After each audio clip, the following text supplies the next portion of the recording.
Hey everyone, intuitive and astrologer Lisa Salvatore here to talk to you about the remainder of July, most specifically the nodal shift into Aries and Libra, along with the very powerful and action-orientated new moon in Cancer. Both of those shifts take place on July 17th, but are going to be felt over a much longer stretch of time and just the remainder of the month of July. We also have Venus, the goddess of love and pleasure and finances, stationing retrograde on July 22nd. She is beginning her metamorphosis, her trek through the underworld, where she will remain retrograde until September the 3rd.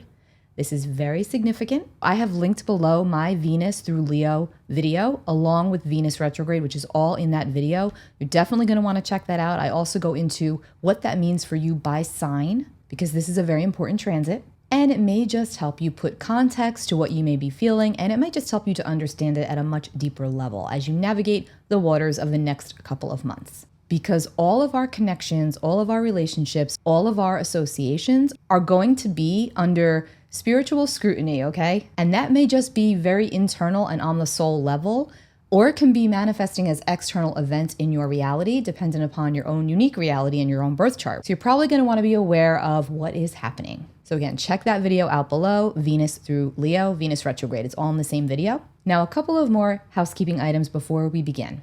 If you would like to book a private consultation, the link to my website is right below in the description box. I have sessions open now through August. Be sure to subscribe to my free newsletter, lisasalvatore.com, so that you can be kept aware of any workshops and events that I have taking place. Also keep up with new blog posts as they come out.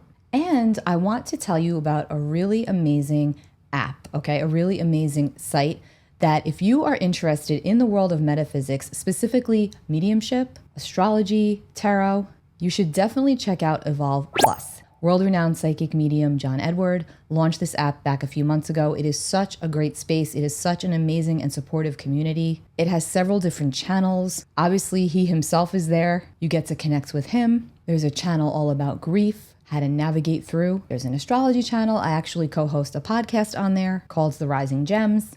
There's many different contributors that all contribute amazing insights throughout the various worlds of metaphysics. Again, it's just a really awesome space. It's extremely supportive. It's extremely insightful and educational. And honestly, it is way better than regular social media because you're around like-minded people.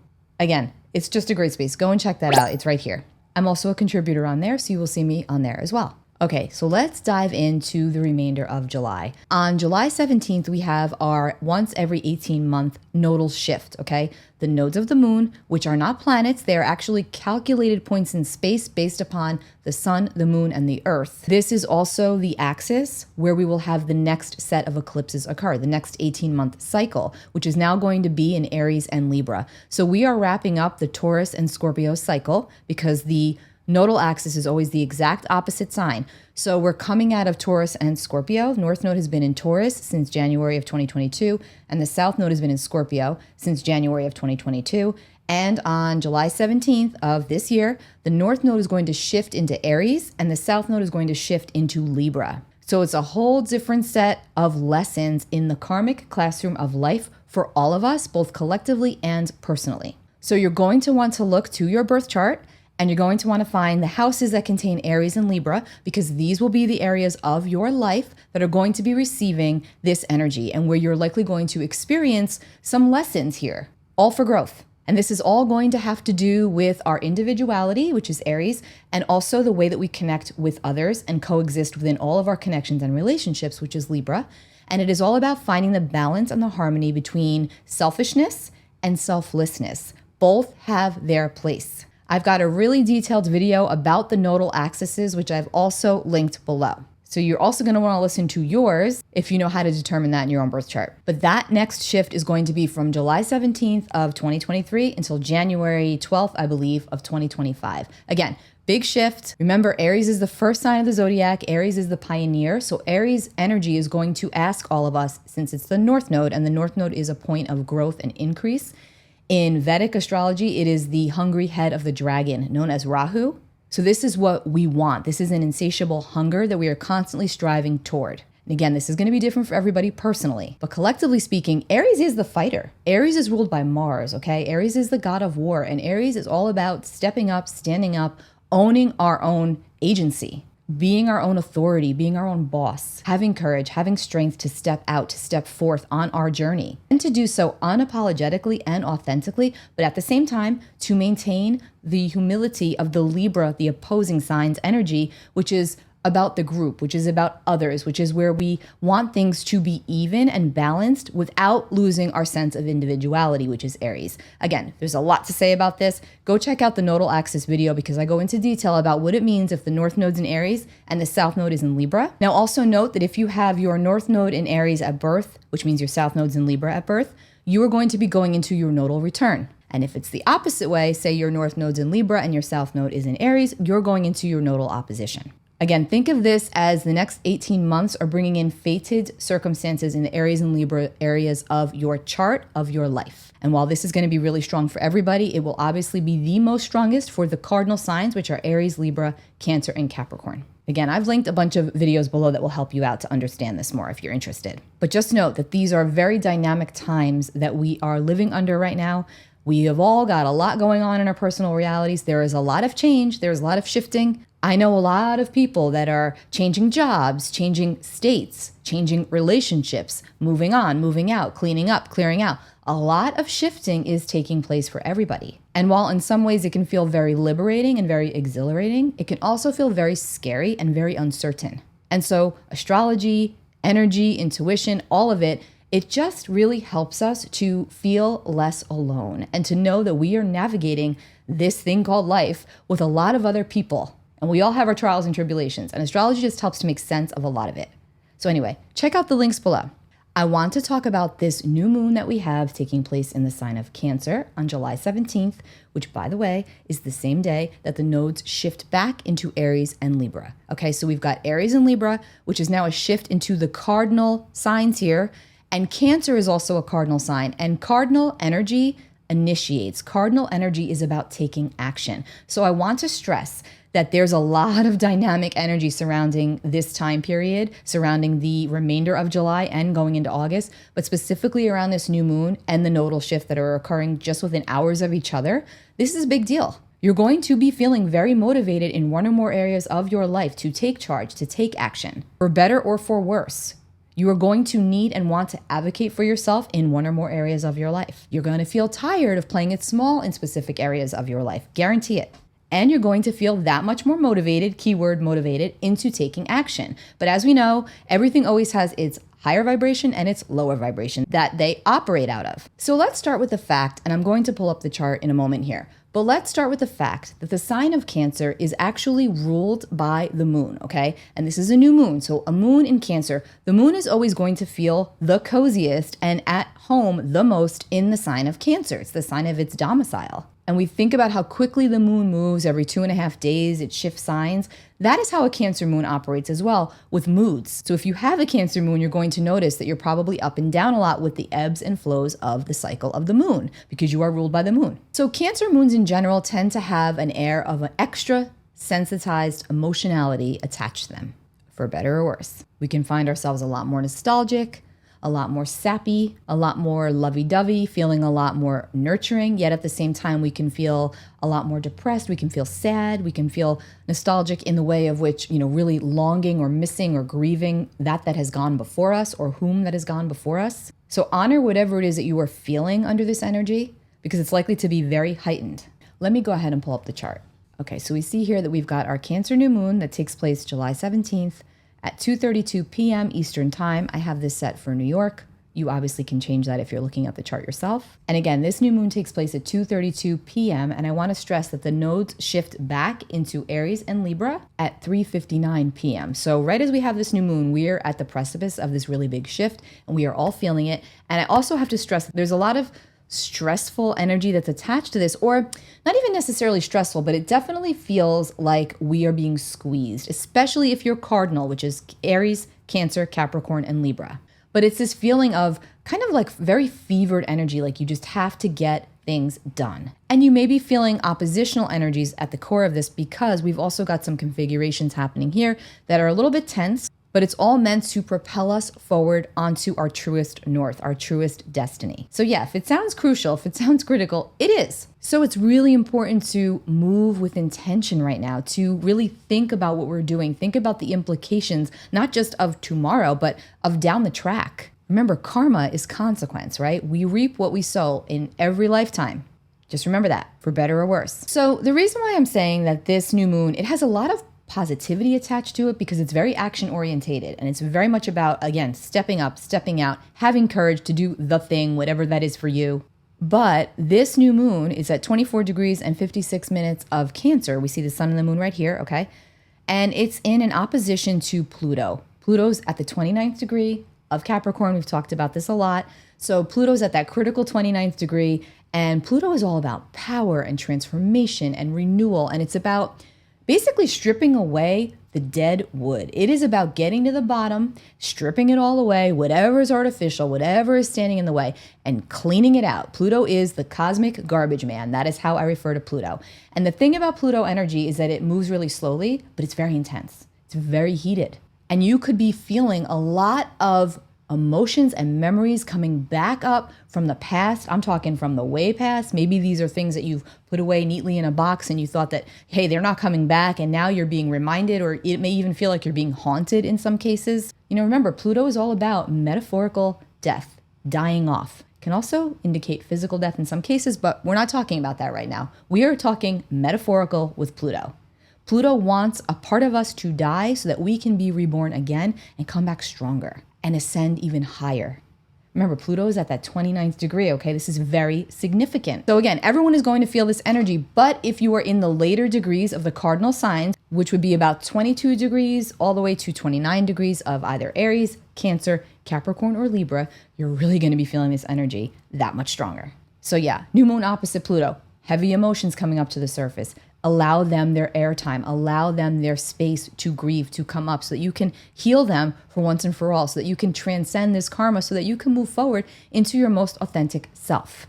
And even if you don't know who or what that is right now, I invite you to trust, surrender, and allow. And just trust that the natural algorithm of the universe is going to bring it to you. But we have to be willing to let go of the need to control, keyword for Pluto, control the outcome. And that is not easy. So we've been having this ongoing tense aspect between Pluto right here and the nodes of the moon, which right now are at 0 degrees, 0 of Taurus and 0 of Scorpio. Again, very critical as they're about to shift back into Aries and Libra. Remember, the nodal axis shifts back, moves into retrograde motion naturally, which is why I'm saying moves back into Aries and Libra.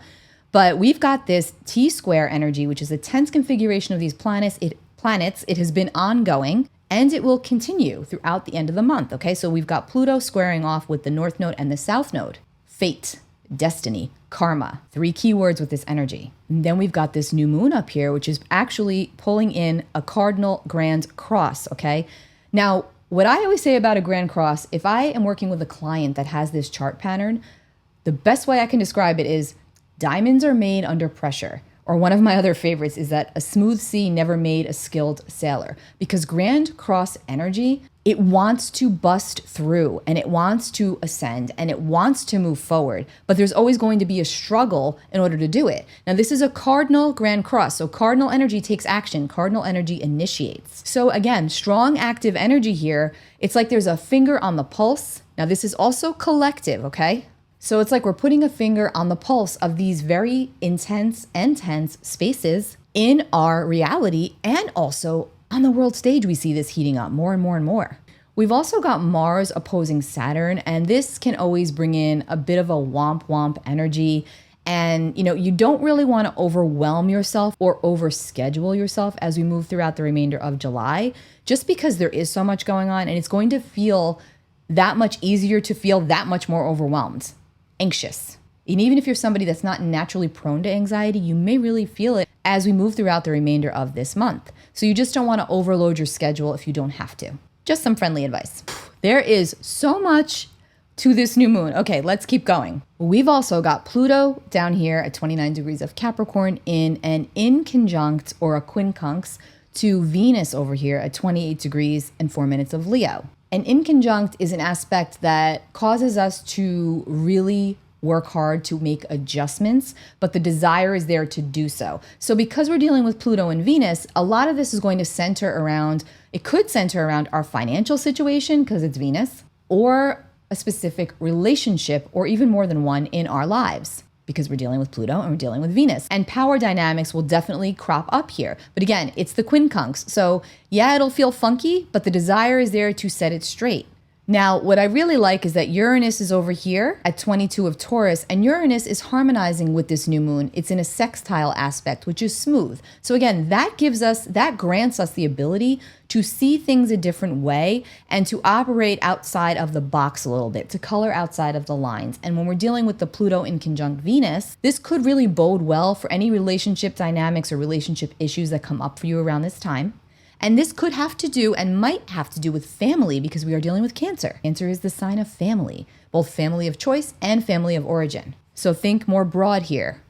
So Uranus harmonizing to this new moon is very helpful. We also have Neptune over here at 27 Pisces, and Neptune is also in a quincunx aspect to Venus over here. The quincunx, again, is the inconjunct, which is, it takes a little bit of adjustment. But again, Neptune and Venus, so Neptune is a higher octave of Venus. So Venus is all about conditional love, where Neptune is all about unconditional love. So again, there's this energy of romance that's attached to this, of really smoothing things out emotionally. It doesn't have to be romantic. It could also be platonic. It could have to do with business. But whatever it is, there's this energy of, okay, I want to work this out. How can we do this differently? Communication is going to be required. That doesn't mean it's easy. It just means taking action, okay, with all this cardinal energy, taking action to set this straight, this being whatever it is for you, because again, this is going to feel different for everybody based upon your own personal reality, your own personal birth chart, where this new moon is taking place. And it's always a good idea to set an intention in the areas of your life where this new moon is taking place, which I will also tell you at the end of this, where the new moon is going to take place for you by rising sign. So don't worry. Now, another thing that makes this energy feel really special, at least to me, at least I feel that it is, or extra spiritual, let's just say, is because, as I mentioned, we've got Pluto over here in an inconjunct aspect to Venus, and then we've also got Venus in an inconjunct aspect to Neptune. And then we see over here that Neptune at 27 Pisces sextiles Pluto, which is a harmonizing aspect. It's very smooth, it's harmonious, it's a little bit of a blessing or a gift if you want to look at it that way. And so, speaking of gift, when we're dealing with the Neptune and Pluto sextile, and then we're dealing with the Pluto-Venus inconjunct and also the Neptune-Venus inconjunct, this pulls in a chart configuration referred to as a yod, or the finger of fate, or the finger of God, it's often referred to as. Some people actually have a yod in their birth chart, and I actually have a yod in my birth chart, and some people have more than one. But what a yod basically means is that there is some sort of unique, special spiritual mission that is here to be defined, to be determined by the soul. Now we're talking about a generalized energy here, a birth, the new moon. So there's an energy here of like, there's a special mission or circumstance attached to this new moon energy. So I really want you to pay attention to anything and everything that comes up for you, that comes through you intuitively. I want you to meditate.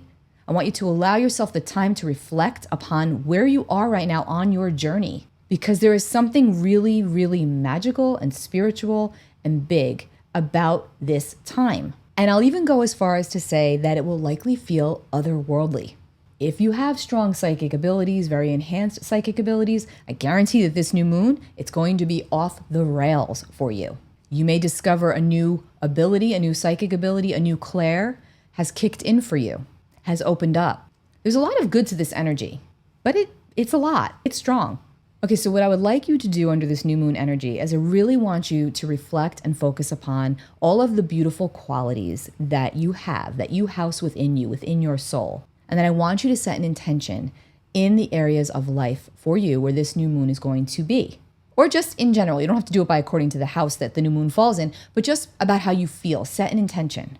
Now, going back to what I said about the relationship focus, because I have to say this, and I've been saying this for weeks, because Venus is about to station retrograde and Venus is actually squaring Uranus. And because of Venus's retrograde motion, we're going to get that pass back a couple of times, or it's going to feel very intense throughout the next couple of months, I should say. And Venus square Uranus, again, it just really brings in this feeling, at least to me, that there is going to be emotional changes for everybody, possibly financial changes.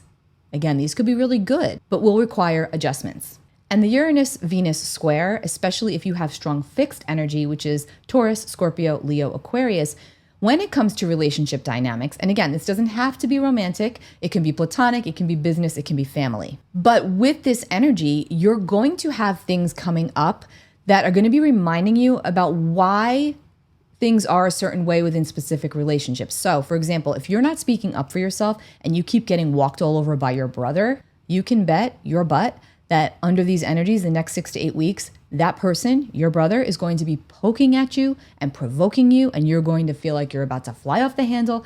You're supposed to feel that way. That is the point of these energies, to help us to shed the garbage, to shed what is no longer working for us so that we can make way for what is, so that we can step into our true north, which is right now Aries North Node, how we can stand up for ourselves, how we can be an individual while also coexisting with the others in our reality. And if they don't fit into the storyline anymore karmically, either you're going to be the one to set it free, or maybe they will, or the universe will do it for you, however that's going to work. But you will be reminded of what is not working. So whatever is not working is going to not work that much more. And whatever can be worked on, worked through, harmonizing energy, that will be felt more palpably as well. We just have to be very, very aware and open of not only looking at others' behaviors, but even more importantly, looking at our own, right? Because it always starts within here. Yeah, sure, we all project and we all want to blame it on the other, in the other party, the other person, the relationship dynamics being the way they are. If only they would do this, if only they would do that. But the reality is, bring that back to self. Bring that back to center. What is your part in the dynamics? There's always 2, if not 3, if not 4, right? So yes, while it's really good and important to stand up for yourself and call people out on their BS, we also have to own and call ourselves out on our own BS. Self-reflection is a gift, remember that. You won't be able to avoid or escape it, and the more you try to, the worse it's gonna feel. Just know that. So if you've been thinking about putting yourself in some form of therapy, great time to do that, to work through and talk through the heavy emotions that might be coming up for you, or even just to have a sounding board, a neutral, objective sounding board. Always very helpful, because again, these are some very emotional times that we are living under, that we are living through. We're all feeling it, and we're all feeling it differently. And of course, we're all feeling things out collectively on the world stage, but I'm not even going to go there. I'm talking more about personally speaking, how much is going on for everybody. So Neptune is also in a trine to this new moon, which is a very mystical, magical, compassionate, and loving energy. It's really great for any kind of spiritual work, intuitive work, dream work. Keep a dream journal, write things down, take a journal with you at all times, because as things pop up, that's your spirit, that's your soul talking to you. Write that stuff down. We all have intuition, right? Yes, some of us are much more connected to it naturally than others, but that's okay. We all have it, and it's like a muscle. The more you learn to work with it, to flex that muscle, to feed that muscle will grow. So honor the fact that this is just the energy right now. It is supporting us for our spiritual growth very, very strongly. Okay, and then another thing that I want to bring up about this new moon is that it is actually conjunct a fixed star called Pollux. You can see it right here, Pollux at 23 degrees of Cancer. Now, mythologically speaking, Pollux is the head of the immortal twin. Pollux is in the constellation of Gemini. The symbol for Gemini is the twins. Pollux represents the head of the immortal twin. But this speaks to not being able to deny what's part of us. We cannot deny what's part of us. And I feel like that is something that is going to be really strongly represented and coming up under these energies as we move throughout the month of July. Pollux also carries with it the nature or the energy of the planet Mars. And Mars is the ruler of Aries. And the North Node is right about to shift into Aries at the heels of this new moon. Again, this is really bringing us forth into the future. What will the next 18 months look like for you? Or better yet, what do you want these next 18 months to look like for you? How this is going to set the stage for the rest of your life here. Pollux is asking us to be brave. Pollux is very audacious. Of course, there's a shadow side, right? Just like Aries, there's a shadow side to Aries energy where we can be cruel and or manipulative to get our way, where we're like stepping on other people. We can be too aggressive, too abrasive. That's the shadow side to Aries energy. But this energy, this Aries energy, Mars is also Pollux. It's also speaking to where we are very clever and where we can truly strategize and use all of our own unique energy to our advantage, because we are all very unique and we all have many things to share and we also have many things to learn. So again, just a reminder here that we cannot deny what's a part of us. Even more to that point about not being able to deny what's a part of us as we move throughout these energies, as we move throughout the remainder of the month, as the North Node's in Aries and the South Node is in Libra, there is going to be a really strong emphasis on letting go to grow. In other words, Libra is where the South Node is. So the South Node is a place of decrease, right? That is the tail of the dragon. And if you think about the tail, it's the back of the body. This is where waste is expelled, right? So this is about release. This is a release point. Now, the thing is with the Libra South Node, well, what are we releasing? Well, we're releasing the need to be a people pleaser all the time and to move towards Aries, which is all about the self. So we have to make sure that everything that we're doing, yeah, of course, we want to take others into consideration, right? The Libra South Node, but we also don't want to do it all the time to our own detriment so that we're doing things that we don't really love and that are not really supporting our growth. And when we suppress or deny a part of ourselves that we don't feel bodes well with other people, but yet we want that part of ourselves to be known, to be seen, to be heard, when we consistently suppress that, it comes out in anger, which is the shadow side of the Aries energy, or the shadow side of the Libra energy is the passive aggressive behavior. And we really want to try to avoid doing that. So again, honesty, bravery, consciousness, mindfulness, compassion, being aware of others as just as much as we're aware of ourselves, that's going to go a really, really long way over this next 18-month cycle. It always will and does, but more so over this next 18-month cycle. Okay, so if you're an Aries rising, this new moon is going to take place in your 4th house. Taurus rising, it's going to be your 3rd house. Gemini rising, it's going to be your 2nd house. Cancer rising, it's going to be your 1st house. This is your new moon. We get one a year. This is yours. Leo rising, it's going to fall in your 12th house. Virgo rising, it's going to fall in your 11th house. Libra rising, it will be your 10th house. For Scorpio rising, it's your 9th house. For Sagittarius rising, it's your 8th house. Capricorn rising, it's your 7th house. Aquarius rising, it's your 6th house. And Pisces rising, it is your 5th house. So again, be brave, take action, set intentions, defend yourself, speak up for yourself where necessary, but also be mindful of others. And remember that selfishness and selflessness both have their place, and we have to integrate these energies in a healthy and balanced way. Okay, I hope that this was helpful. Happy new moon. Make sure you check out those videos that are linked below. They're going to give you a lot more information about the Venus retrograde transit that's extremely significant. And also, whatever else I mentioned at the beginning of the video will be linked in the description box. I don't even remember. So much information. All right, guys, take care. Bye.